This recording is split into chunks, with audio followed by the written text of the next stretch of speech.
आप देख रहे हैं कि जहां जहां से भी कैंडिडेट जीत रहे हैं वो अपडेट, वो आंकड़ा भी हम आप तक लगातार पहुंचा रहे हैं, क्योंकि अब ये जो नतीजे हैं वो अब आपकी स्क्रीन पर आने शुरू हो चुके हैं। लेकिन टैली पर आप नजर बनाए रखिए। देखिए, जो अभी 48 पर आपको दिख रही थी वो अब एक बार 50 पर पहुंच गई है। कार्तिकेय शर्मा ने यह कहा कि बीजेपी जो कहती है वो करती है। तो कार्तिकेय शर्मा ने जनता का आभार भी जताया है। तो जीत के बाद मीडिया से बातचीत करते हुए कार्तिकेय शर्मा का यह बयान है। कार्तिकेय शर्मा ने जनता का आभार जताया और कार्यकर्ताओं की जीत इसको बताया। और बीजेपी जो कहती है वो करती है, विकास आएगा, रोजगार आएगा, ये बात भी कार्तिकेय शर्मा के द्वारा कही गई। तो कालका विधानसभा क्षेत्र से आपको बता दें कि आज बीजेपी ने जीत दर्ज की है, जिसके बाद कार्तिकेय शर्मा की ओर से अभी बाहर आए हैं। हालांकि अभी तस्वीरें भी आपको दिखा देते हैं। देखिए, लोगों से मेल मुलाकात करते हुए सांसद कार्तिकेय शर्मा, ये सीधी तस्वीरें इस समय कालका से आपको दिखा रहे हैं। तो कालका विधानसभा क्षेत्र में लगातार आप देख रहे थे कि चुनाव प्रचार प्रसार में कार्तिकेय शर्मा लगे हुए थे। पूरा परिवार आप देख रहे थे कि इस चुनाव प्रचार प्रसार में मौजूद था। और आज कार्यकर्ताओं की वो जो मेहनत है वो अब रंग लाई है। जीत यहां से शक्ति रानी शर्मा ने 10,000 से भी ज्यादा वोटों से हासिल की है, जिसके बाद ये जो तस्वीरें हैं आपको दिखा रहे हैं। और जश्न की भी तस्वीरें अलग अलग जगहों से भी अब आ रही हैं। लोग जश्न मना रहे हैं।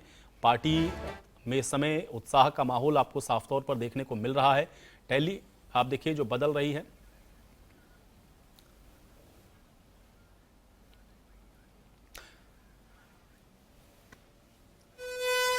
और चलिए इस बीच एक बड़ी खबर का रुख कर लेते हैं। प्रथला से इस वक्त की बड़ी और अहम जानकारी आप तक पहुंचाते हैं। प्रथला से इस वक्त की बड़ी जानकारी है। तो चलिए प्रथला से बड़ी जानकारी आप तक पहुंचाएंगे, लेकिन उसके पहले अभी कार्तिकेय शर्मा जो कि बातचीत कर रहे थे, उन्होंने कहा कि बीजेपी जो कहती है वो करती है। और जनता का आभार भी कार्तिकेय शर्मा ने जताया है। तो ये बड़ी जानकारी, बड़ी खबर आप तक पहुंचा रहे हैं। कार्तिकेय शर्मा ने जनता का आभार जताया, ये भी कहा कि बीजेपी जो कहती है वो करती है और विकास आएगा, रोजगार आएगा, ये मीडिया से बातचीत करते हुए कार्तिकेय शर्मा ने बयान दिया है। तो कार्तिकेय शर्मा की ओर से बयान दिया गया है। बड़ी जानकारी है, बड़ी खबर है। आज कालका से आपको बता दें शक्ति रानी शर्मा ने जीत हासिल की है, जिसके बाद जनता का आभार जताया कार्तिकेय शर्मा ने।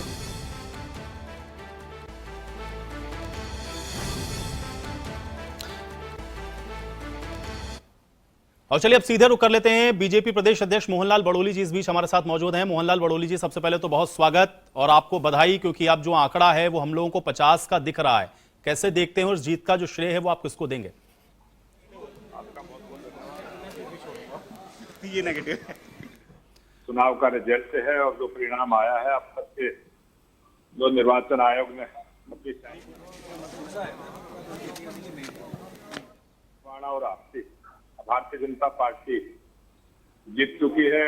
कई सीटें अभी जीत चुके हैं, रिजल्ट आ चुके हैं। हमारे लोकप्रिय मुख्यमंत्री नायब सिंह सैनी चुनाव जीत चुके हैं। अभी वो साइट पे नहीं अपलोड हुआ है और 48 से 50 के बीच में हमारी सीटें हमें आती हुई दिखाई दे रही।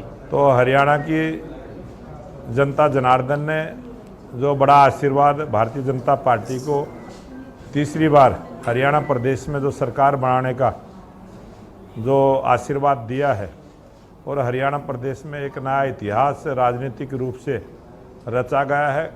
लगातार तीसरी बार किसी पार्टी की सरकार का बनना और स्पष्ट बहुमत से सरकार का बनना, ये भारतीय जनता पार्टी के हमारे हरियाणा के लोकप्रिय मुख्यमंत्री नायब सिंह सैनी को दूसरी बार जनता का आशीर्वाद मिलना, ये 2024 के विधानसभा चुनाव में मैं पूरे हरियाणा प्रदेश की जनता का बहुत बहुत धन्यवाद और आभार प्रकट करता हूं कि जिस प्रकार से आज जो मैंडेट मिलता हुआ दिखाई दे रहा है और तीसरी बार हरियाणा में भारतीय जनता पार्टी की स्पष्ट बहुमत की सरकार बनने जा रही है।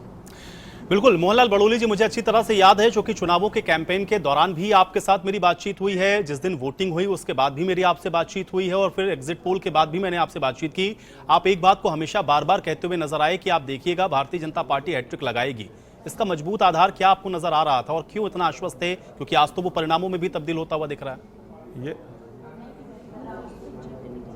ये भारतीय जनता पार्टी के कार्यकर्ता के रूप में जो हमने काम किया है और जिस प्रकार का उत्साह और जोश, और जो लोकसभा चुनाव में 5-5 सीटों का जो रिजल्ट आया था, उसके बाद हमारे भारतीय जनता पार्टी के कार्यकर्ताओं में काफ़ी आक्रोश था।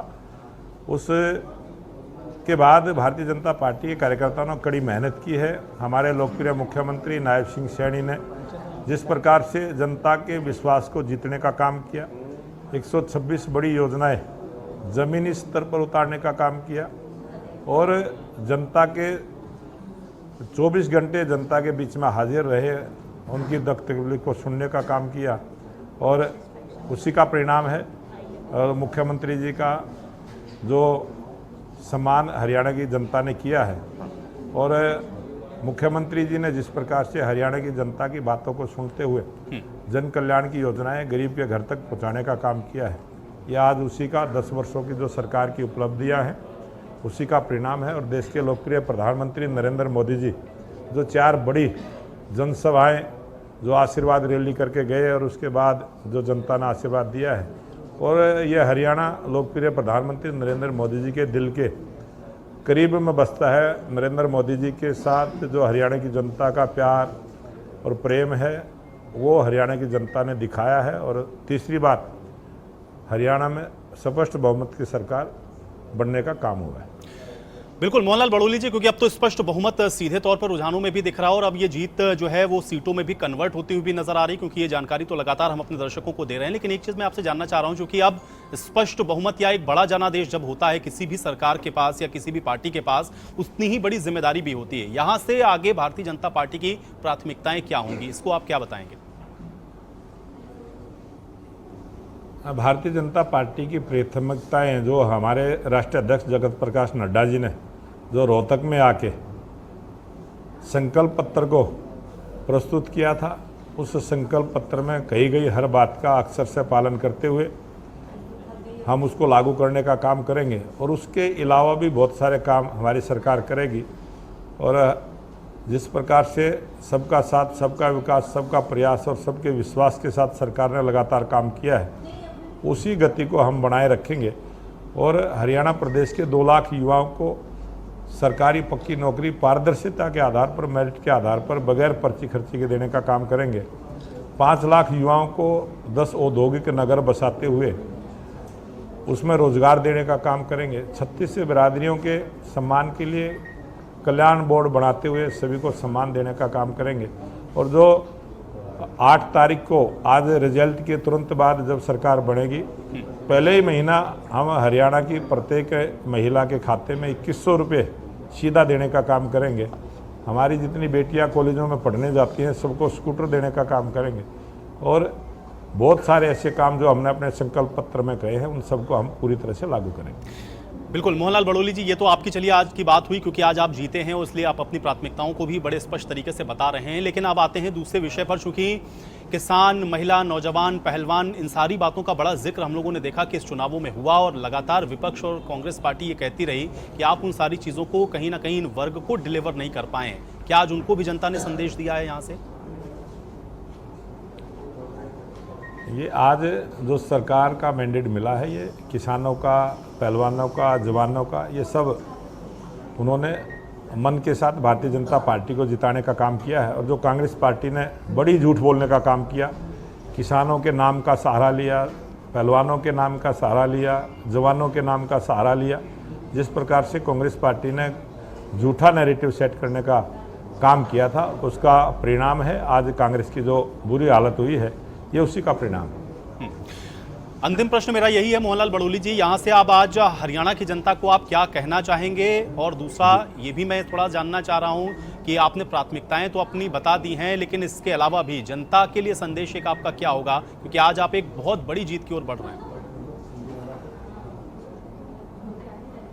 आज हरियाणा की जनता जनार्दन ने जो 5 अक्टूबर को भारतीय जनता पार्टी और कमल के फूल को आशीर्वाद देने का काम किया और उसका रिजल्ट जो आज आया है, मैं पूरे हरियाणा की जनता का धन्यवाद करता हूं, आभार प्रकट करता हूं। और हरियाणा के जितने भी प्रशासनिक अधिकारी इस चुनाव में लगे रहे, उनका भी, जितने पैरामिलिट्री फोर्स, पुलिस के जवान जिन्होंने बड़ी निष्पक्ष भाव से इस लोकतंत्र के पर्व में सहयोग के रूप में काम करने का काम किया है।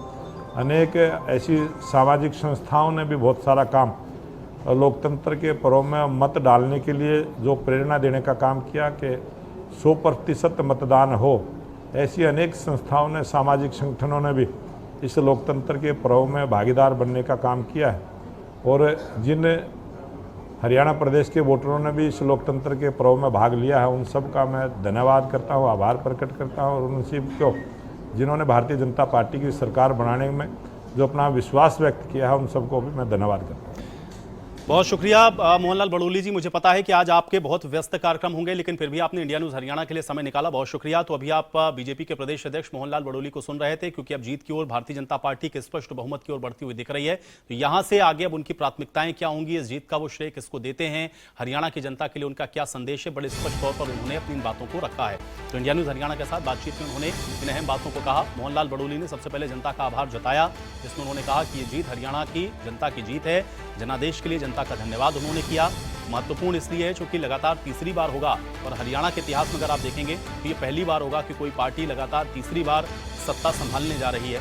तो जनता ने बीजेपी को बड़ा आशीर्वाद दिया है। मोहनलाल बड़ोली ने इंडिया न्यूज़ हरियाणा के साथ खास बातचीत में इस बात को कहा, और उन्होंने कहा कि ये किसान, नौजवान, पहलवान, महिला, इन सब की जीत है, और ये जनादेश जो जनता ने दिया है उसके लिए वो जनता का धन्यवाद करते हैं। तो अभी इंडिया न्यूज़ हरियाणा के साथ बातचीत करते हुए उन्होंने ये बड़ा स्टेटमेंट दिया है। तो अब जीत की ओर बढ़ती हुई भारतीय जनता पार्टी, चूंकि अब नतीजों में बहुत ज्यादा उलटफेर होने की संभावना नहीं है। अब रानिया से बड़ी खबर का रुख कर लेते हैं, बड़ी जानकारी आप तक पहुंचा देते हैं। तो इस वक्त रानिया से बड़ी खबर मिल रही है।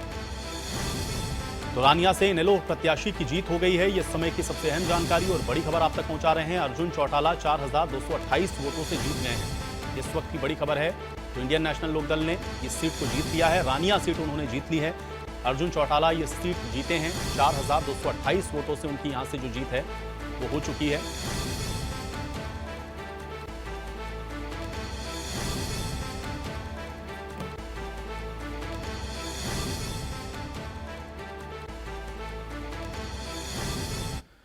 तो चलिए, ये जीत हार के जो सिलसिले हैं वो लगातार इसी तरह से हम आपको बताते रहेंगे कि कहां पर कौन जीत रहा है, कौन हार रहा है। लेकिन अभी मेरे साथ दो मेहमान बहुत देर से इंतजार कर रहे हैं, मैं पहले उनका परिचय करवाता हूं, उसके बाद इस चर्चा को थोड़ा सा आगे हम लोग बढ़ा लेते हैं। ऋषिपाल जी हमारे साथ कांग्रेस पार्टी की तरफ से। ऋषिपाल जी, स्वागत है आपका इस चर्चा में। और जगजीत कौर जी है हमारे साथ हैं इंडियन नेशनल लोकदल की तरफ से। जगजीत कौर जी, आपका भी स्वागत है। ऋषिपाल जी, आपसे शुरुआत करते हैं। ये टैली आप देख रहे हैं, सुबह से हम लोग देख रहे थे, लगभग 2-2.5 घंटे हम लोगों ने देखा। कांग्रेस ने एक बार 60 और 62 तक के आंकड़े को भी छुआ, लेकिन अब 50 और 35 पर अटक गए। कैसे देखते हैं जनादेश को आप? देखो आयुष भाई, बड़ी सच्ची बात मैं आपसे कहूँगा, और आप बेशक सर्वे करा लो, जनता से पूछ लो, और आपका दिल भी शायद मानता होगा, चलो आप तो पत्रकार हैं, जैसा ईवीएम का खेल मध्य प्रदेश में और राजस्थान में हुआ, ऐसा ही ईवीएम का खेल नहीं बल्कि एक खेला हरियाणा में हो गया।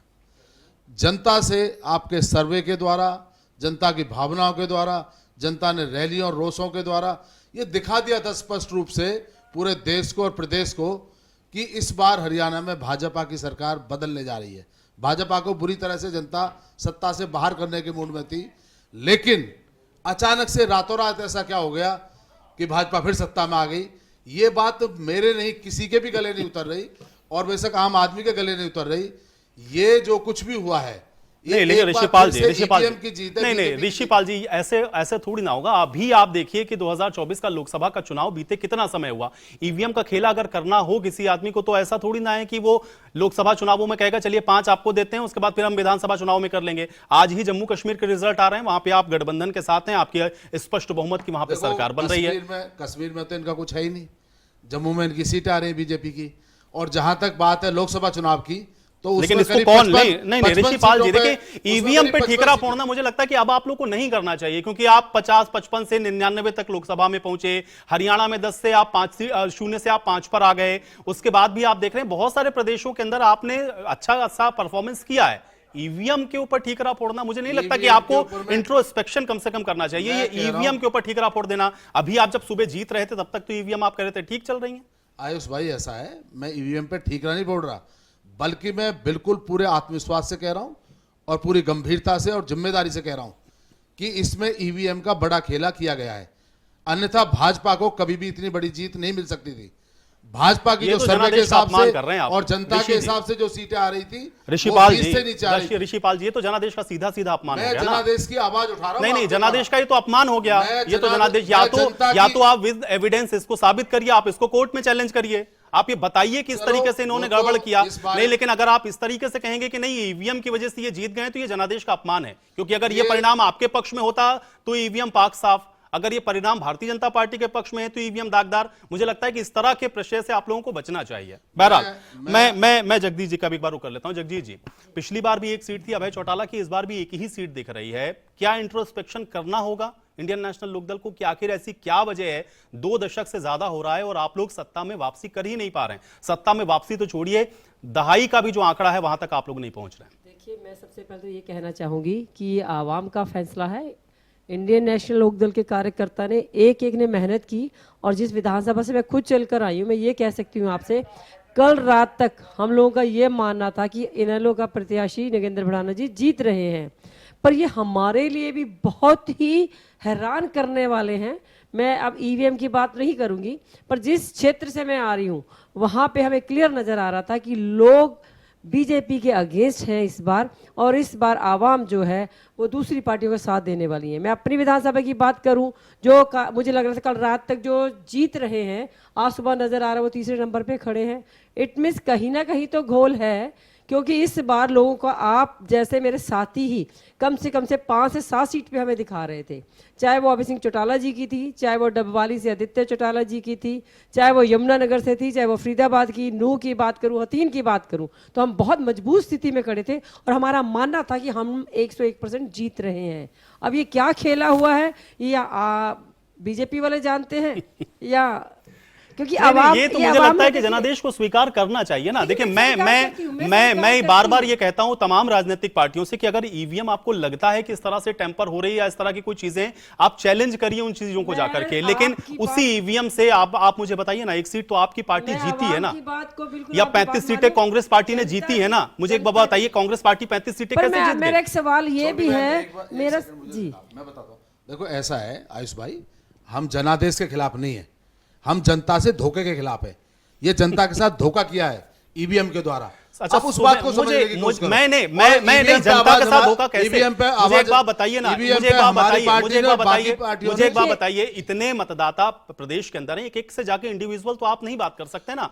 सिर्फ ये समझ लेना कि जो आदमी वोकल है, ईवीएम के बारे में बहुत जो आदमी वोकल है, जो कैमरे पे बोल रहा है, उसके आधार पर परसेप्शन बनाना मुझे लगता सही नहीं है। बहुत सारे लोग ऐसे हैं जो नहीं बोल रहे हैं। ईवीएम के बारे में आप भी गारंटी नहीं ले सकते। ईवीएम के बारे में इंडिया गठबंधन के सभी दलों ने, सभी घटक दलों ने पहले भी जब आप 99 सीटें लेकर, मैंने लोकसभा चुनावों के समय में भी ये कहा था कि अगर आपको ईवीएम पर भरोसा नहीं है तो आपके जितने भी घटक दल हैं सारे जाकर के चुनाव आयोग के पास भी और कोर्ट में भी जाकर आप इस्तीफा दीजिए ना, तो सारी सीटों को खाली कर दीजिए, कहिए कि हमको भरोसा नहीं है, आप बैलेट पेपर से कराएंगे तभी हम मानेंगे। लेकिन आप उसी व्यवस्था में, लेकिन आप अभी उसी व्यवस्था में हैं। उसी व्यवस्था से आपके बड़े नेता राहुल गांधी चुने नहीं गए, 2-2 सीटों से राहुल गांधी जीत करके आए, ईवीएम से ही जीते हैं वो। आपकी 99 सीटें आई, उसी ईवीएम से आए, 0 से 5 पर आए, आप उसी ईवीएम से आए। लेकिन आज ये जनादेश आ गया तो आपने कहा कि ये जनता के साथ धोखा हो गया। ये सही नहीं है, ये सही नहीं है। ये 62 और 65 सीट के लिए आना था कांग्रेस के पक्ष में। वही तो मैं कह रहा हूं ना, 35 रह गए,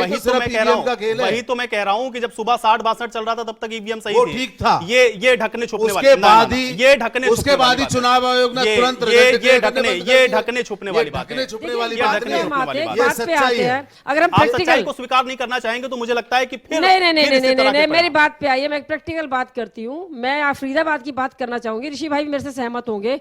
भटकल क्षेत्र के अंदर लोगों ने कहा था कि आंख बंद करके 10 बजे सुबह आपका कांग्रेस का कैंडिडेट जीतेगा। वो बहुत हैरान करने वाला, जो शख्स वहां पे कभी आया नहीं। विनेश फोगाट कुछ कह रहे हैं, मैं उसको सुनवाता हूँ। शहर के अकेले की बात नहीं है, पूरे जुलाना विधानसभा के लोगों ने जो मेरे को प्यार प्रेम दिया है, जितनी उम्मीद से मुझे वोट किया, हर एक वोट को मैं चाहती हूँ कि हर एक वो वोटर खुश होना चाहिए जिन्होंने मेरे पे उम्मीद जताई है। तो वो कोशिश रहेगी हमारी। हाँ जी, स्पोर्ट्स के लिए क्या एक्सपेक्ट कर सकते हैं आप? देखिए, मैं स्पोर्ट्स पर्सन हूँ, जितना हो सकता है मैं स्पोर्ट्स के लिए करूँगी, और मैं एक फील्ड में सीमित नहीं रहना चाहती। हर फील्ड के लोगों ने, हर किसान का मेरे हैं, चाहे नौजवान हैं, सभी ने मेरे को वोट दिया है। तो सभी की जो जिम्मेदारियां हैं वो मैं बखूबी निभाने की कोशिश करूँगी। खेल के लिए क्या प्रार्थना करेंगे, आप क्या चाहेंगे? सर वो आगे का सवाल है।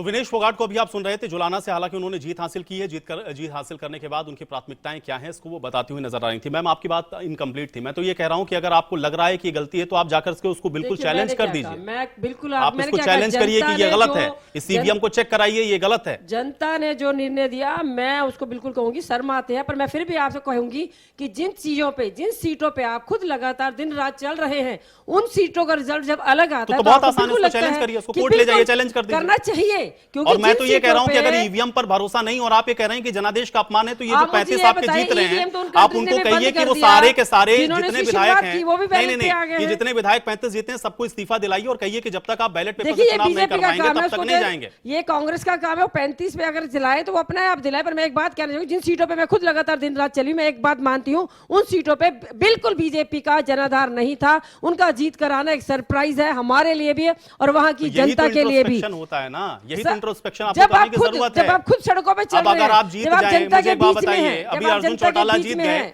अभी अर्जुन चौटाला जीत गए वहां से, मुझे एक बात बताइए वो कैसे जीत गए? मैं आपसे क्या कह रही हूं, जनता के बीच में गए, आप पे वहां पे जनता ने भरोसा किया तो आप जीत गए वहां पर। मेरी बात मैं आपसे वही कहना चाहती हूं कि जब मैं जिस सीट पे मैं खुद जनता के बीच में हूं, जनता लगातार कह रही है, असेसमेंट गड़बड़ हो सकते हैं ना, ऐसा जरूरी थोड़ी है कि आपने जो असेसमेंट किया आप ऐसा तो नहीं ना, ऐसे तो फिर मुझे लगता है फिर तो चुनाव की जरूरत ही नहीं है ना, फिर बिल्कुल यही है, फिर तो चुनाव की जरूरत ही नहीं है, चुनाव की जरूरत नहीं है।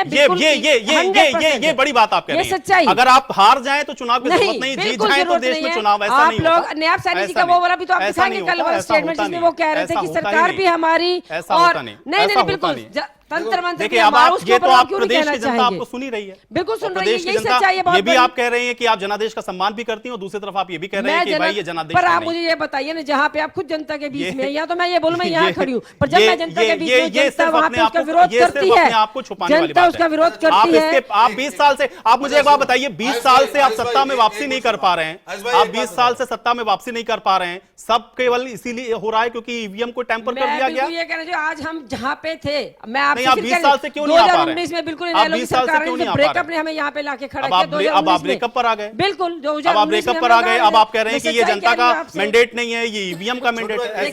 ऐसा होता है। ऐसा है आयुष भाई, मेरी बात बताओ आप, मैं चलो इस बात को एक मिनट एक तरफ रखता हूँ।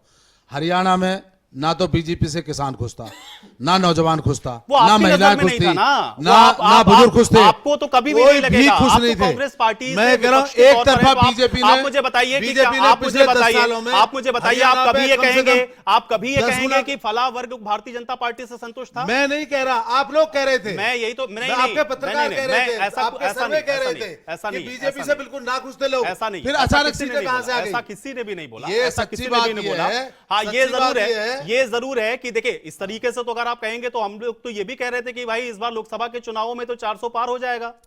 नहीं, मैं तो वही बता रहा हूं, लेकिन आप कैसे हो गया, उसमें तो झांसा रख दिया 400 पार का, जब तुम्हारी 240 रह गई। मतलब ऐसा नहीं होता है, मैं ये कह रहा हूं हमारे असेसमेंट में भी गलती होती है और हम उसको स्वीकार करते हैं। ऐसा जब तक बैलेट पेपर से चुनाव नहीं होंगे ना, स्वीकार करते हैं। ऐसा मैं कह रहा हूं ना, आप अभी इंडिया न्यूज़ हरियाणा पे बोल के जाइए, आपके 35 जो जीत रहे हैं अभी, आप सबको इस्तीफा दिलाएं। मैं ये बोल रहा हूं, मैं ये बोल रहा हूं, आप ये बोल दीजिए इंडिया टीवी पे बैलेट पेपर से चुनाव होंगे। अरे तो मैं नहीं, ये तो आपको डिसाइड करना है, ये आपको डिसाइड करना है आपको। अरे चलिए ठीक है, मैं बड़ी खबर का रुख कर लेता हूँ, मैं बड़ी खबर का रुख कर रहा हूँ, ब्रेकिंग सेंटर का रुख कर रहा हूँ। मनीषा क्या अपडेट है? आयुष, और इसी बीच एक बड़ी जानकारी मिल रही है, वो हम अपने दर्शकों को बता देते हैं, और पल पल की जानकारी इंडिया न्यूज हरियाणा अपने दर्शकों तक दे रहा है। और इसी बीच एक और बड़ी खबर और एक बड़ा अपडेट हम अपने दर्शकों को बता देते हैं। टीवी स्क्रीन पर बड़ी जानकारी, गढ़ी सांपला किलोई से भूपेंद्र सिंह हुड्डा की जीत हुई है। तो अब क्योंकि जीत का जो सिलसिला है, हार जीत का जो सिलसिला है, वो हम अपने दर्शकों को बता रहे हैं। हुड्डा ने जीत दर्ज चुकी है, गढ़ी सांपला किलोई से भूपेंद्र सिंह हुड्डा की जीत, और हुड्डा ने 70,626 वोटों से जीत दर्ज चुकी है। तो देखिए ये अब आंकड़ा भी बता रहे हैं कि किसने कहां से कितनी अंतर के साथ जीत दर्ज की है। गढ़ी सांपला किलोई से भूपेंद्र सिंह हुड्डा, हालांकि ये उनकी परंपरागत सीट और बड़े मजबूत और प्रभावशाली नेता जो है वो भूपेंद्र सिंह हुड्डा यहाँ से माने जाते हैं। गढ़ी सांपला किलोई से भूपेंद्र सिंह हुड्डा की जीत हुई है, ये जानकारी है। 70,000 से ज्यादा वोटों के साथ हुड्डा ने जीत दर्ज की है। तो देखिए अब रुझान हो चुके हैं, लेकिन अब हार जीत पर फैसला जो है वो हम अपने दर्शकों को बता रहे हैं, कौन कहां से हारा है, कौन कहां से जीता है। और इसी बीच एक और बड़ी जानकारी फतेहाबाद से मिल रही है। फतेहाबाद से एक बड़ी खबर मिल रही है, वो भी अपने दर्शकों को हम बता देते हैं। तो देखिए एक एक जानकारी जो है वो हम अपने दर्शकों को बता रहे हैं इस दौरान। फतेहाबाद से कांग्रेस उम्मीदवार जीते हैं, ये जानकारी मिल रही है। और बलवान सिंह दौलतपुरिया की जीत फतेहाबाद से हुई है। तो फतेहाबाद से कांग्रेस उम्मीदवार जीते हैं।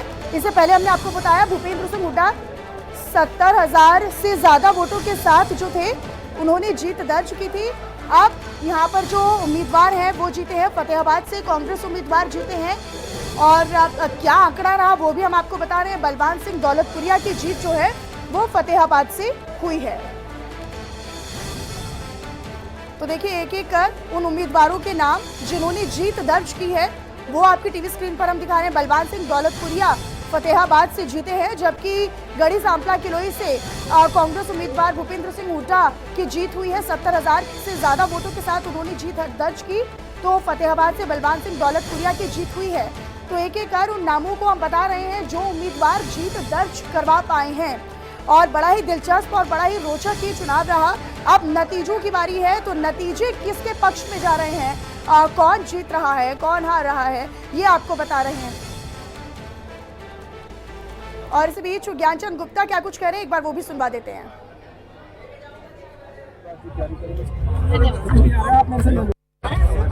सिद्धार्थ जी आपने जीत हासिल की है।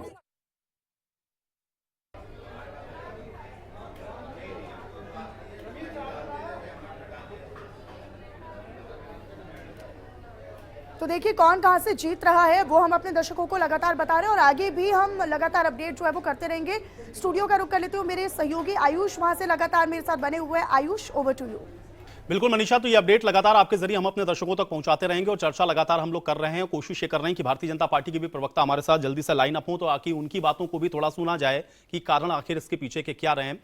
आपकी बात सर अधूरी रह गई थी, लेकिन प्रश्न यही महत्वपूर्ण है क्योंकि अगर आप देखेंगे, आप ये कहेंगे कि भाई ये ईवीएम की वजह से हुआ, तो आप तो कर्नाटका जीते, तेलंगाना जीते, हिमाचल प्रदेश आपने जीता, उसके बाद भी आप आज ये कह रहे हैं कि भाई ईवीएम में टेम्पर कर लिया गया। प्रदेशों के अंदर सरकार चला रहे हैं उसी ईवीएम की वजह से। ऐसा है, आपने क्वेश्चन किया ना, मैं जब तक इसका जवाब ना दूं, प्लीज आपसे रिक्वेस्ट है आप तब तक चुप रहना। देखो मैं आपको बताऊं और पूरी जनता को मैं संबोधित करना चाहता हूं कि हरियाणा में जो पोजीशन थी, सभी वर्ग के लोग, सभी जाति के लोग, सभी धर्म के लोग बिल्कुल बीजेपी से बुरी तरह नाराज थे। 36 बिरादरी बीजेपी के खिलाफ थी। सभी लोगों ने बीजेपी की नीतियां पसंद नहीं थी।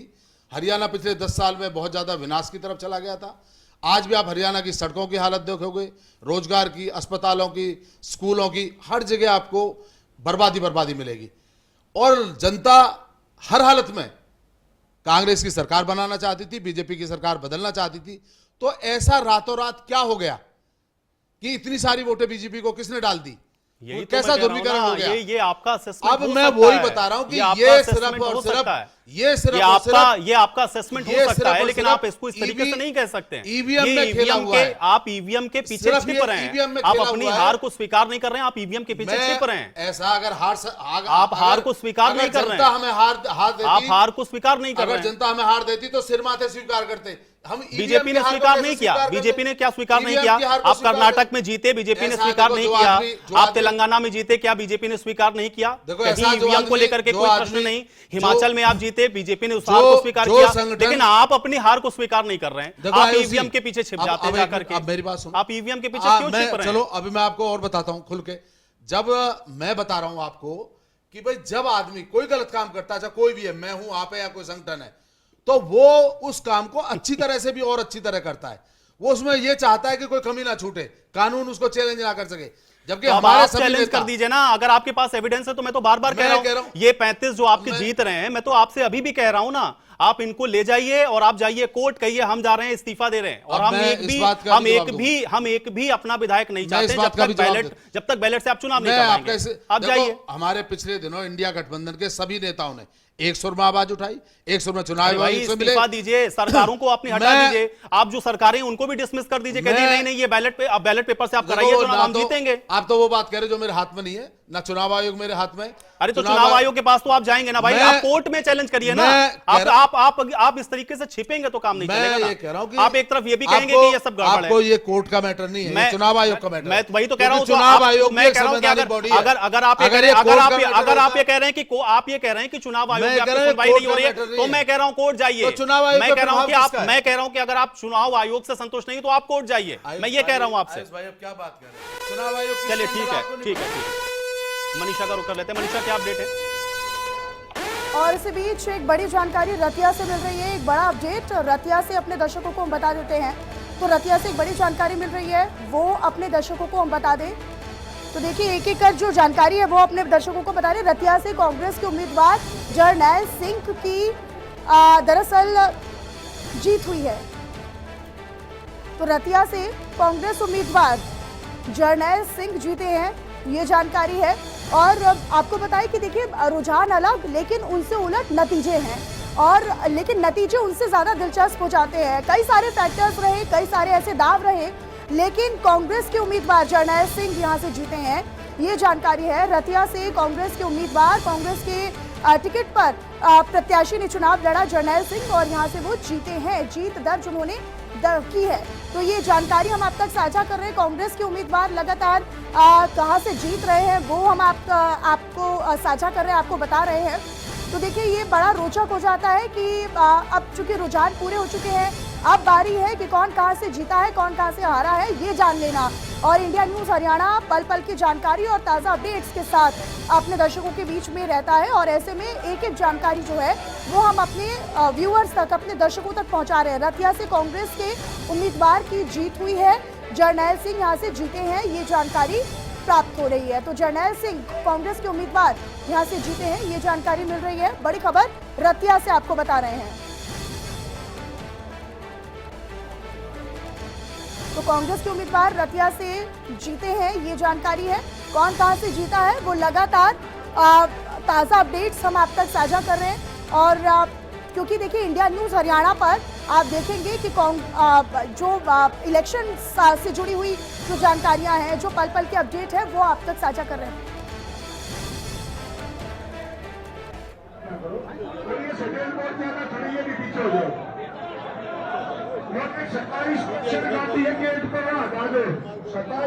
Thank you. सब शांत हो जाओ, थोड़ी देर सब हो जाओ, आपस में बड़ी मेहरबानी, धन्यवाद।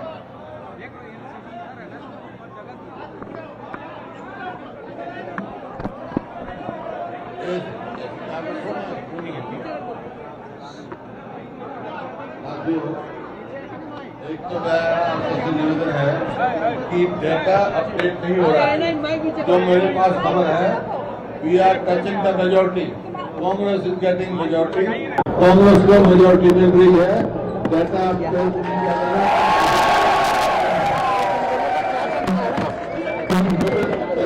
क्रिएट किया जा रहा है। बहुत सारी सीटें हैं जो हम जीत चुके हैं, वो अपडेट नहीं की। जैसे चट्टा साहब है, शैली है, रामकरण है, अशोक अरोड़ा है, ऐसे कई सीटें हैं जो हमारे खबर मिली है। जैसे आदमपुर में भी हम लीड कर रहे हैं, दज्जर में भी लीड कर रहे हैं, बहुत सारी कॉन्स्टिट्यूंसी हैं, जैसे रोहतक में हम जीतने जा रहे हैं। तो ये अपडेट नहीं हो रहा है डेटा इलेक्शन कमीशन में, और कई जगह काउंटिंग रुकावट की गई है। तो मेरा एक तो सभी जो काउंटिंग एजेंट हमसे साथियों से निवेदन है कि आप डटे रहो, मेजोरिटी आ रही है। सर आप इतने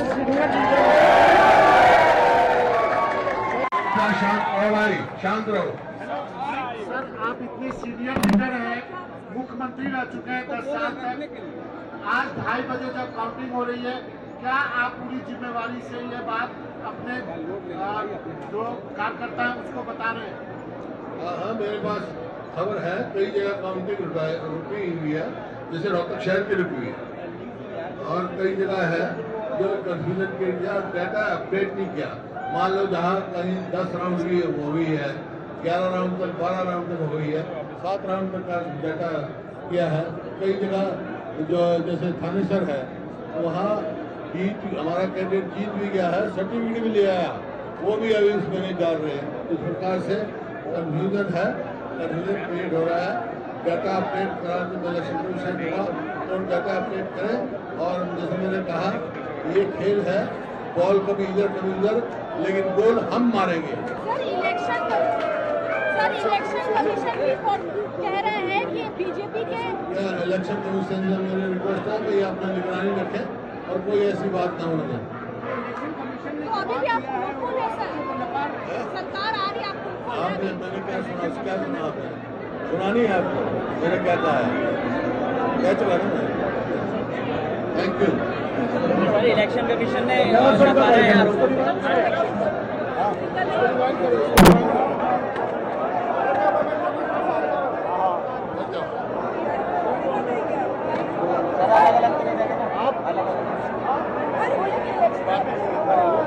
आप अभी भी हिम्मत के साथ जुटे हुए हैं।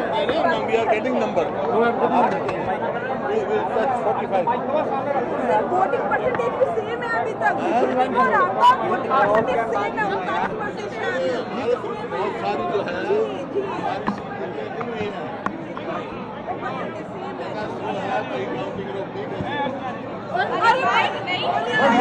बहुत सारी जो है वैसे बात कर रहे हैं, इनको बंद कर दो।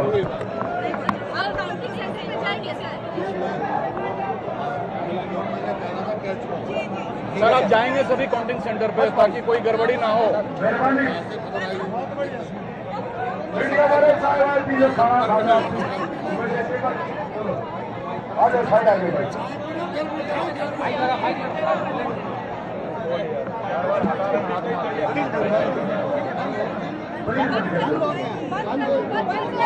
लाइट बंद कर दो भाई, लाइट बंद कर दो यार।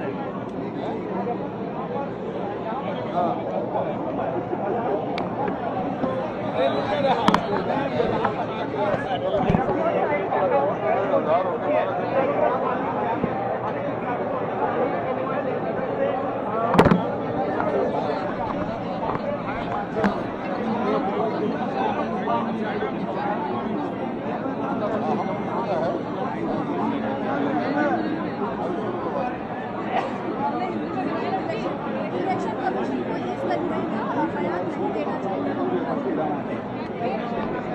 का बयान नहीं देना चाहिए, ऐसा है। अब तो जा रहा हूँ, काउंटिंग होने के बाद फिर आऊँगा, पूरी होने के बाद। धन्यवाद। ठीक है सर। Okay sir. तो देखिए, ये भूपेंद्र सिंह हुड्डा को आपने सुना। दरअसल भूपेंद्र सिंह हुड्डा पहली प्रतिक्रिया देते हुए नजर आए जब वो 70,000 से ज्यादा मतों के साथ जीते। और इसी बीच एक बड़ी जानकारी वो अपने दर्शकों को हम साझा कर लेते हैं। भूपेंद्र सिंह हुड्डा ने दावा किया है, अभी आप सुन रहे थे भूपेंद्र सिंह हुड्डा को, और कार्यकर्ताओं से उन्होंने कहा है डटे रहें, डटे रहो। तो देखिए, इसी बीच एक संभावना की बात जो है वो भी उन्होंने कही है। भूपेंद्र सिंह हुड्डा ने बड़ा दावा किया है, अभी आप सुन रहे थे, बाकायदा जीत दर्ज हुई है उनकी। गढ़ी सांपला किरोई से 70,000 के वोटों के साथ वो जीते हैं, लेकिन उससे ज्यादा मतों के साथ जीतने के बाद ये पहली प्रतिक्रिया और कार्यकर्ताओं से डटे रहने के बाद भूपेंद्र सिंह हुड्डा ने कही है। तो देखिए, बहुमत से दूर नहीं है, भूपेंद्र हुड्डा ने कहा है। और ये देखिए, कांग्रेस के तमाम नेताओं को आप सुन लीजिए अब, तो वो ये अभी भी संभावना जता रहे हैं, अभी भी जीत की संभावना ये भूपेंद्र हुड्डा को है, कांग्रेस को है।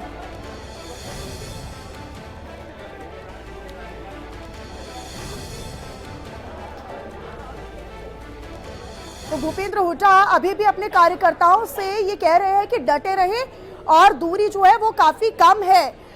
Over to you Ayush. और देखिए, भूपेंद्र सिंह हुड्डा को आपने सुना होगा, वो अभी भी संभावना जता रहे हैं। बिल्कुल मनीषा, मैं सुन रहा था और अभी भी उम्मीद है, और अपने कार्यकर्ताओं को एक ये मैसेजिंग उन्होंने दी है कि जब तक काउंटिंग पूरी नहीं होती है, अपने जो बूथ हैं वो वहीं पर मौजूद रहें, और जब ये काउंटिंग पूरी हो जाए, परिणाम में तब्दील हो जाए, तब वहां से हटे। और नेता के तौर पर इस तरह की एक जिम्मेदारी होती भी है, और शायद वही बात आज आप भूपेंद्र हुड्डा कहते हुए नजर आए थे। मैं चर्चा में वापस लौटता हूँ। जगजीत जी, मैं आपके पास आ रहा हूँ। इंडियन नेशनल लोकदल, ठीक है, अभी आप ईवीएम को कहिए या ये कहिए कि भाई इस तरह के अपेक्षित परिणाम नहीं थे जो कि हम लोगों को दिखने शुरू हो गए, लेकिन वजह क्या आपको समझ में आ रही है? भाई 2 दशक से ज्यादा का समय हो गया, ये आंकड़ा यहां से कुछ आगे बढ़ता हुआ नजर ही नहीं आता। देखिए, मैं आयुष आपसे छोटी सी बात ही खत्म करूंगी कि अगर मैं आपसे कह रही हूं कि हम फाइट में कम से कम 10 से 12 सीटों पे थे, पर इन एंड आके जो मैं फील कर पा रही हूँ यहाँ खड़े होके, लोगों ने ये इलेक्शन कांग्रेस वर्सेस बीजेपी कर दिया। और कोई रीजन नहीं रहा। अदरवाइज जो हम लोग इतने स्ट्रॉन्ग वे में खड़े थे और आज भी हम कहीं दूसरी जगह पे हैं या तीसरी जगह पे हैं, यानी हम लोगों ने अपना वोट बैंक 101% बढ़ाया इस बार। पर यस, इन एंड लोगों ने ये इलेक्शन दोनों नेशनल पार्टीज के नाम कर दिए, Congress versus BJP. That's it. ये मेन रीजन हमें जो मुझे नजर आ रहा है इस टाइम यहाँ खड़े होके, वो ये एक रीजन है। तो विपक्ष के तौर पे क्या आपको लगता है कि कांग्रेस को जो एंटी इनकम्बेंसी वाला एक फैक्टर था या जिन मुद्दों को उस तरीके से उठाया जाना चाहिए था, उसमें कहीं कुछ चूक हो गई? नहीं, मुद्दे बहुत अच्छे से उठे हैं। इनफैक्ट हमने भी उठाए हैं, और जहां से मैं बिलोंग कर रही हूँ वहां भी लोगों की सेम प्रॉब्लम थी। पानी, सड़कें, सीवर एंड जॉब अपॉर्चुनिटीज, ये वाकई में प्रॉब्लम्स है हमारे शहरों की। वहां पे लोग इस चीज से इतने परेशान हो चुके थे कि इस बार हमने सरकार बदलनी है। बट अनफॉर्चुनेटली फिर मैं आपसे कहूंगी, ये जो परिणाम आए हैं वो ऐसे आए हैं जो समझ नहीं आ रहे। कि एक तरफ तो जनता चाहती थी बदल डालो, क्योंकि हमें जो बेसिक चीजें चाहिए, चाहे वो पीने का पानी हो, सड़कें हो, सीवर हो, या लोगों के लिए एम्प्लॉयमेंट हो, अगर यही चीजें कोई सरकार नहीं दे पाती तो लोग जनता बदलना चाहती है। पर जब उसके बाद वही परिणाम, मैं आपको रोकूंगा, मुझे ब्रेकिंग सेंटर का करना पड़ेगा, सीधे रुक कर लेते हैं ब्रेकिंग सेंटर का। मनीषा मेरे साथ वहां से मौजूद है। मनीषा, क्या जानकारी? और इसी बीच एक बड़ी जानकारी गुरुग्राम से अपने दर्शकों को हम साझा कर रहे हैं। गुरुग्राम से एक बड़ी अपडेट और एक बड़ी जानकारी मिल रही है, वो भी जल्दी से अपने दर्शकों को बता देते हैं। टीवी स्क्रीन पर बड़ी जानकारी गुरुग्राम से है। तो गुरुग्राम से बीजेपी के मुकेश शर्मा की जीत हुई है, ये जानकारी है। गुरुग्राम के बादशाहपुर से दरअसल बीजेपी के राव नरवीर की जीत हुई है। ये आपको बता रहे थे कि गुरुग्राम की कौन सी सीट से कहां से कौन जीता है, वो आपको बता रहे। पटौदी सीट से भी बीजेपी के उम्मीदवार जीते हैं। बादशाहपुर से बीजेपी के राव नरवीर की जीत हुई है। तो गुरुग्राम से मुकेश शर्मा जीते हैं, जो कि बीजेपी के प्रत्याशी रहे।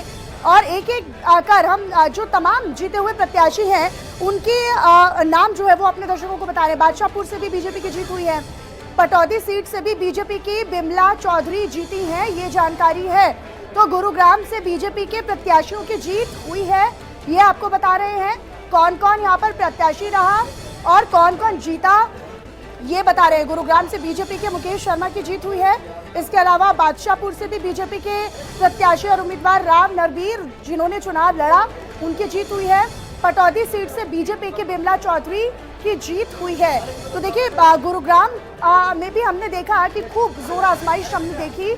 और ऐसे में गुरुग्राम में आपको याद होगा कि जो निर्दलीय जो वहाँ पर उम्मीदवार रहे, उनका भी काफ़ी जोर हमने देखा। तमाम प्रचार प्रसार के बीच जो वहाँ पर चाहे व्यापारियों का बोलबाला रहता है, हम ये सुनते हैं कि एक हब होने के कारण गुरुग्राम में व्यापारियों का ज़्यादा एक समूह रहता है या फिर बोलबाला रहता है। लेकिन उस बीच भी तमाम उनको रिझाने के प्रयास किए गए। अब बीजेपी की जीत हुई है, ये आपको बता रहे हैं। गुरुग्राम से बीजेपी के मुकेश शर्मा जीते हैं। तो ये जानकारी हम लगातार दे रहे हैं, आगे भी जानकारी देते रहेंगे। मेरे सहयोगी आयुष का रुख कर लेते हैं स्टूडियो से, वो लगातार मेरे साथ बने हुए हैं। Over to you Ayush.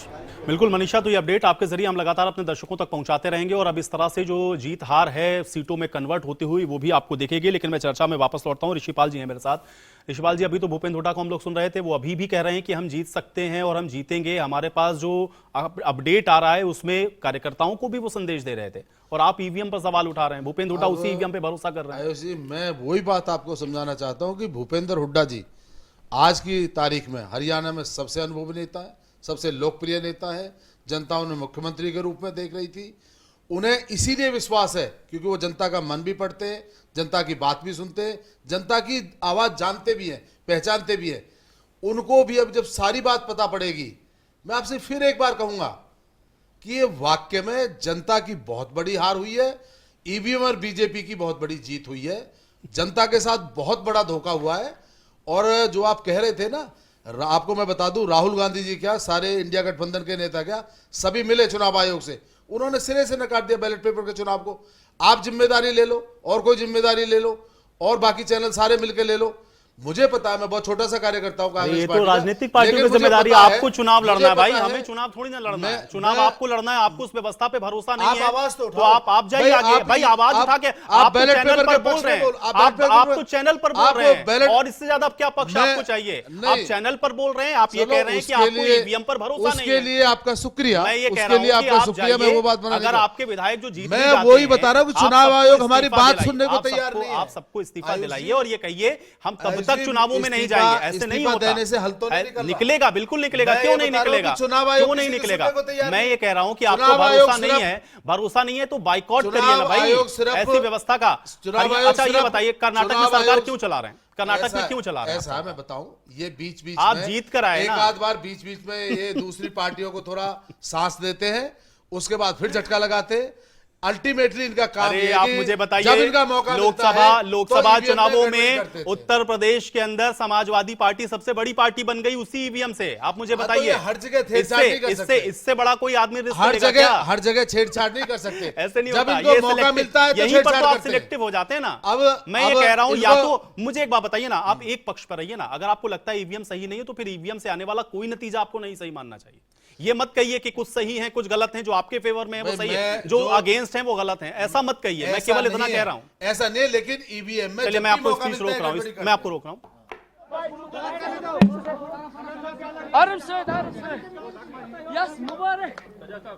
मैंने अंदर बात की है तो लग रहा है कि तो चलिए, इस तरह के रिएक्शंस आते रहेंगे, लगातार हम आपको सुनवाते रहेंगे। मेरा प्रश्न अभी भी वही है कि आप सिलेक्टिव मत होइए। अगर आपको लगता है कि ईवीएम सही से काम नहीं कर रही है तो फिर आप सिरे से नकार दीजिए। लेकिन एक जगह पर आप ये कहेंगे कि नहीं वहां पर आपके फेवर में कर दिया, मैं बताता हूं। यहां पर आपके विपरीत आए तो आप कह रहे हैं कि नहीं ये वो ईवीएम की जीत हो गई। ऐसा मत करिए, मेरा केवल इतना इस पर आपत्ति। अब मैं बोलता हूं योगेश भाई, सच्ची बात यह है, आयुष भाई, सच्ची बात यह है कि सिलेक्टिव हम लोग नहीं है, सिलेक्टिव बीजेपी है। जहां इनको लगता है कि अब तुम्हारी पॉपुलैरिटी खत्म हो रही है, तुम्हारी सरकार गिर सकती है, केंद्र में भी गिर सकती है, तुम्हें बहुत बड़ा नुकसान हो सकता है, तो ये तुरंत कार्यकर्ताओं को मोरल बूस्ट करने के लिए, जनता में एक बात फैलाने के लिए तुरंत एक स्टेट हड़प लेते हैं। उस टाइम में कर्नाटक हम जीत गए थे अच्छे से, और राजस्थान और मध्य प्रदेश भी हम जीतने वाले थे, तो इन्होंने धड़ाक से दोनों स्टेटों में ईवीएम में गड़बड़ी कर दी, वहां जिता लिया। इनको फिर सांस आ गया, इनके कार्यकर्ता को सांस आ गया, संघ को भी सांस आ गया, जबकि संघ तो खुद बोल चुका था कि मोदी जी का जादू नहीं है। अगर मोदी जी का जादू देश में नहीं चल रहा है तो इसका मतलब ईवीएम का जादू देश में चल रहा है। सिंपल सी बात है। तो मैं तो ये कह रहा हूं कि भाई प्रदेशों में सरकार आप उसी ईवीएम से चला रहे हैं, आपके नेता भी उसी ईवीएम से चुने गए। मैं तो ये कह रहा हूं, आपत्ति है तो आप बिल्कुल सिरे से नकार के खत्म करिए उसको। मैं ये कह रहा हूं खाली, क्योंकि अगर इस तरह से सिलेक्टिव होते हैं ना तो ये प्रश्न उठते हैं। अगर आप नकार देंगे, बैलेट पे जाइए, ऐसा थोड़ी ना है। सारी राजनीतिक पार्टियां अगर एक प्लेटफॉर्म पर आ जाएं और ये कहें कि नहीं हम चुनाव नहीं लड़ेंगे, तो क्या खाली भारतीय जनता पार्टी चुनाव में जाएगी क्या? ऐसा नहीं। सारी पार्टियां तो लोकसभा में भी कह रही थी कि जेपीसी बिठा दो, अडानी के ऊपर बिठा दी। चलिए मैं एक बार ब्रेकिंग सेंटर का रुख कर लेता हूं। मनीषा, क्या अपडेट है? और इसी बीच एक बड़ी जानकारी मिल रही है, वो भी अपने दर्शकों को बता देते हैं। एक बड़ी खबर और एक बड़ा अपडेट ये अपने दर्शकों को हम बता रहे हैं। दरअसल उकलाना से कांग्रेस उम्मीदवार नरेश सेलवाल की जीत हुई है। कांग्रेस जीती है यहां से।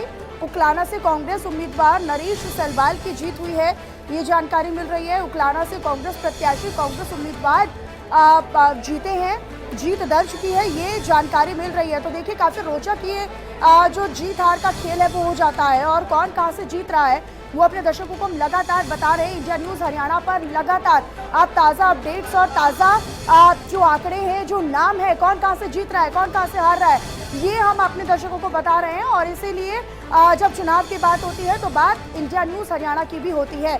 उकलाना से कांग्रेस उम्मीदवार नरेश सेलवाल की जीत हुई है, ये जानकारी है। और देखिए काफ़ी रोचक और ये सीधा मुकाबला अगर हम हरियाणा में बात करते हैं तो बीजेपी वर्सेस कांग्रेस का रहा। शुरुआत से ही कांग्रेस वर्सेस बीजेपी, हालांकि कई ऐसे दल रहे जिन्होंने अपनी भूमिका यहाँ पर बनाने की कोशिश की, लेकिन कांग्रेस और बीजेपी के बीच ये सीधी टक्कर और ये सीधी फाइट रही। कांग्रेस के उम्मीदवार उकलाना से जीत दर्ज करवा पाए हैं। नरेश सेलवाल ने, कांग्रेस प्रत्याशी जो कि कांग्रेस के टिकट पर उकलाना से उन्होंने चुनाव लड़ा, उन्होंने जीत हासिल की है। तो देखिए ये जो ताज़ा अपडेट्स है वो हम अपने दर्शकों को लगातार बता रहे हैं, कौन कहां से जीत रहा है।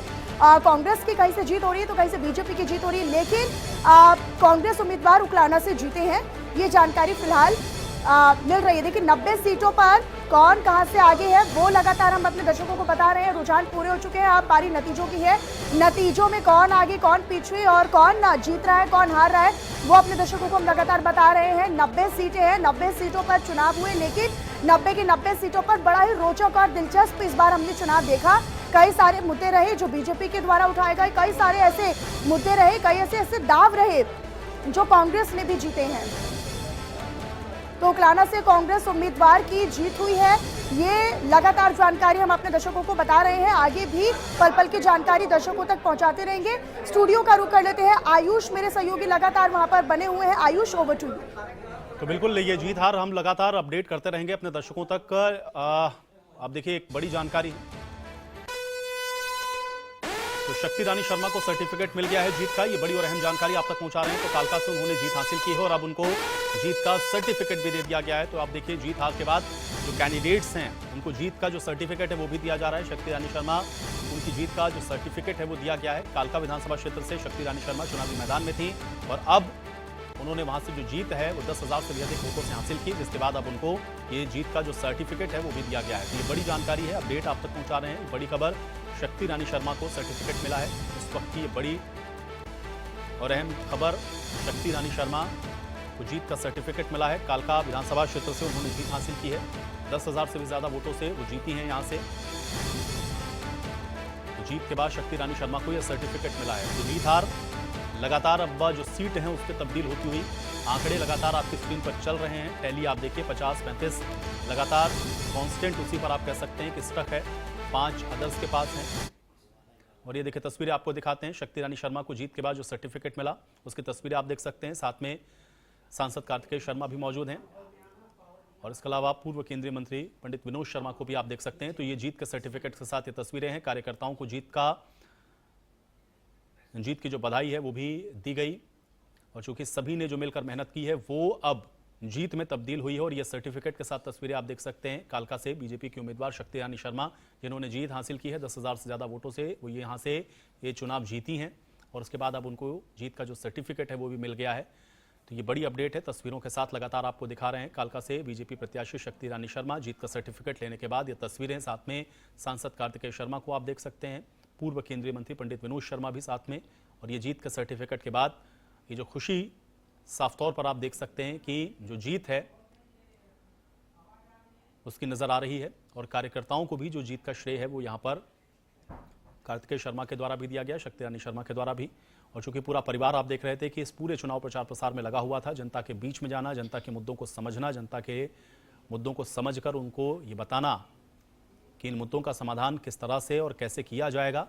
और शायद यही वजह है कि जनता ने उस पर भरोसा करते हुए ये जो जीत है कालका सीट से शक्ति रानी शर्मा को दी है। तो 10,000 से भी ज्यादा वोटों से ये जो जीत हासिल हुई है शक्ति रानी शर्मा को, उसका सर्टिफिकेट और उसकी तस्वीरें इस समय हम आपको दिखा रहे हैं जो कि आपकी स्क्रीन पर हैं। तो जीत के बाद ये सर्टिफिकेट की तस्वीरें आप देखिए, ये सर्टिफिकेट दिया गया।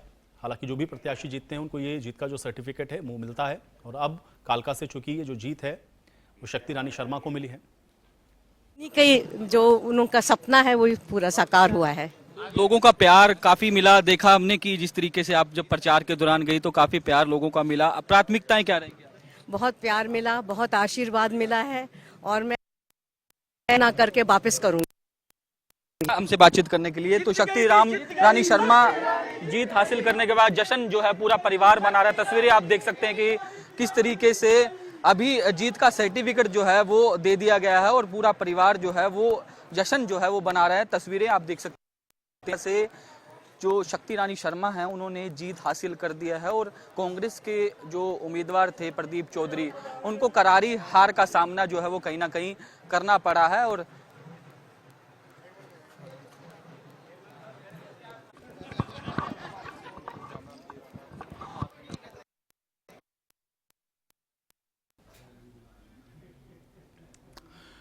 तो जीत के बाद अभी आप सुन रहे थे मीडिया से भी बातचीत करते हुए शक्ति रानी शर्मा ने इस जीत के लिए सभी कार्यकर्ताओं को बधाई दी है, जनता को बधाई दी है। उन्होंने कहा कि ये जीत जनता की जीत है, जनता के मुद्दों को हमने उठाया और उसका प्राथमिकता के साथ हम समाधान करेंगे। ये बात जीत के बाद शक्ति रानी शर्मा के द्वारा कही गई है। जीत के बाद जो सर्टिफिकेट मिला है उसकी तस्वीरें आपको दिखा रहे हैं परिवार के साथ। आप देखिए जो सर्टिफिकेट है वो शक्ति रानी शर्मा जी के द्वारा लिया गया और साथ में आप देख सकते हैं सांसद कार्तिकेय शर्मा की मौजूदगी, पूर्व केंद्रीय मंत्री पंडित विनोद शर्मा भी मौजूद हैं। तो जीत के बाद अब जो कैंडिडेट्स हैं उनको आप देखिए सर्टिफिकेट भी दिए जा रहे हैं, क्योंकि जीत के बाद ये जो जीते हुए कैंडिडेट होते हैं उनको ये सर्टिफिकेट मिलता है।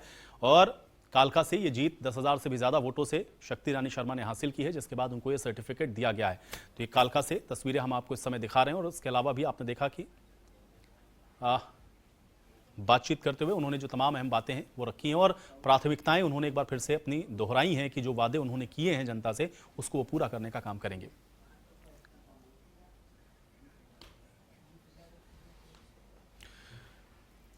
और अब देखिए जश्न की तस्वीरें भी आपको दिखा देते हैं। ये सीधी तस्वीरें आप देखिए, जश्न मनाया जा रहा है क्योंकि अब ये जो जीत हुई है वो ऐतिहासिक है और जीत 10,000 से भी ज्यादा वोटों से यहाँ पर कालका से प्रत्याशी शक्ति रानी शर्मा के द्वारा हासिल की गई है। तो जिसके बाद आप देख सकते हैं कि जो जीत का जश्न है वो किस तरीके से मनाया जाना है, उसी की तस्वीरें हम आपको इस समय दिखा रहे हैं। तो जीत के जश्न की ये तस्वीरें इस वक्त आपकी स्क्रीन पर हैं। कार्यकर्ता उत्साहित हैं। शक्ति रानी शर्मा अब देखिए जीप में सवार होकर के अब अपनी जो विधानसभा क्षेत्र की जनता है उसका धन्यवाद करने के लिए निकलेंगे।